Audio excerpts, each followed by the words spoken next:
کہ بالغ ہوتے ہی حج ادا کر لے، بڑھاپے تک انتظار کرنا یہ شیطانی دھوکہ ہے۔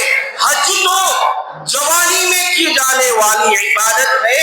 آپ احرام باندھے ہوئے لبیک اللہم لبیک لا شریک لک لبیک ان الحمد والنعمت لک والملک لا شریک کی جب صدائیں لگاتے ہیں جوانی کی عمر میں اللہ کو بہت پسند ہے۔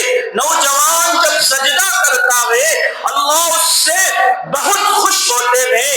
نوجوانی کی حالت میں آپ احرام باندھے ہوئے طواف کر رہے ہیں، جب آپ طواف کرتے ہوئے یہ قدم اٹھاتے ہیں اللہ طواف کی برکت سے آپ کی ایک گناہ کو معاف کرتے ہیں، ایک درجہ کو بلند کرتے ہیں۔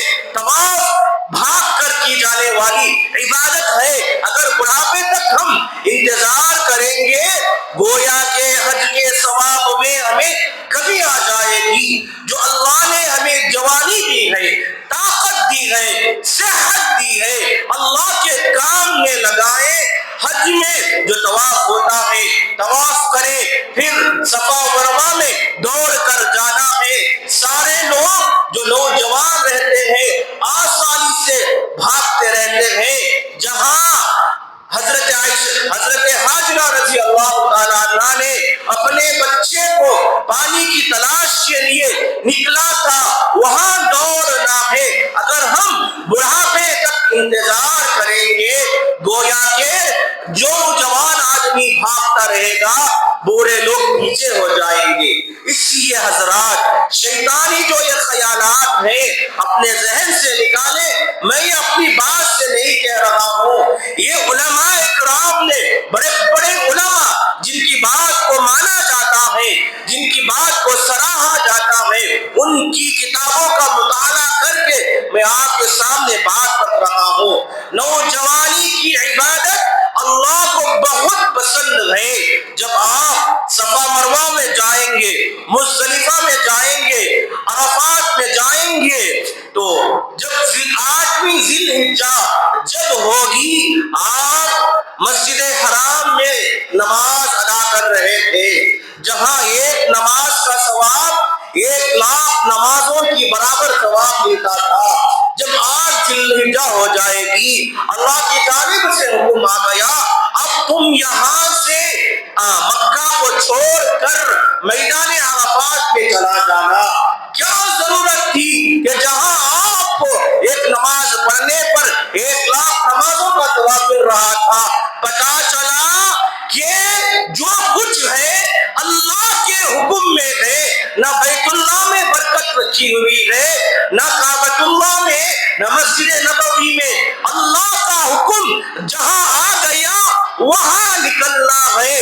جب 8ویں ذی الحجہ کو ہم عرفات مکہ چھوڑ کر عرفات میں آ گئے، عام دنوں میں یہ حکم تھا کہ ظہر کی نماز وقت پر ادا کر لیتے، عصر کی نماز وقت پر ادا کر لیتے، لیکن میدان عرفات میں وہاں اللہ نے ایک نظام بنایا ہے کہ ظہر اور عصر کی نماز آپ کو ملا کر پڑھنا ہے۔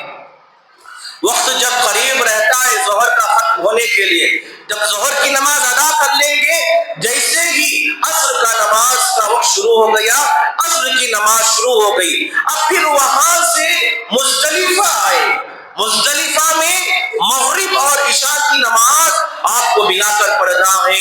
عام دنوں میں اللہ کا یہ حکم تھا جیسے ہی سورج غروب ہوتا اللہ اکبر کی ندا جب لگائی جاتی تو آپ مغرب کی اذان، مغرب کی نماز پڑھ لیتے، لیکن اس وقت ہے کہ مغرب کا آخری وقت جو رہے گا اس میں آپ مغرب کی نماز ادا کریں گے اور عشاء کا جو اول وقت ہے عشاء کی نماز ادا کریں گے۔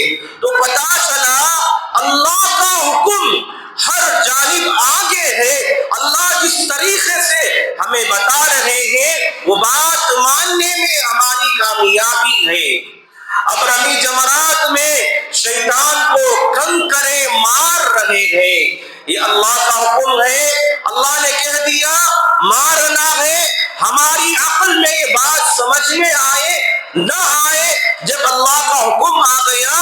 کو مارنا ہے، شیطان کو کنکرے مار رہے ہیں۔ ما آتاکم الرسول فخذوہ وما نہاکم عنہ فانتہوا واتقوا اللہ۔ جو کوئی بات تمہیں اللہ کی جانب سے مل جائے، رسول اللہ صلی اللہ علیہ وسلم کی جانب سے مل جائے، اسے لے لیں۔ اسی لیے فقہاء اکرام نے کہا کہ جب بندے پر حج فرض ہو جاتا ہے تو فوراً اپنے فریضے کو ادا کر لے۔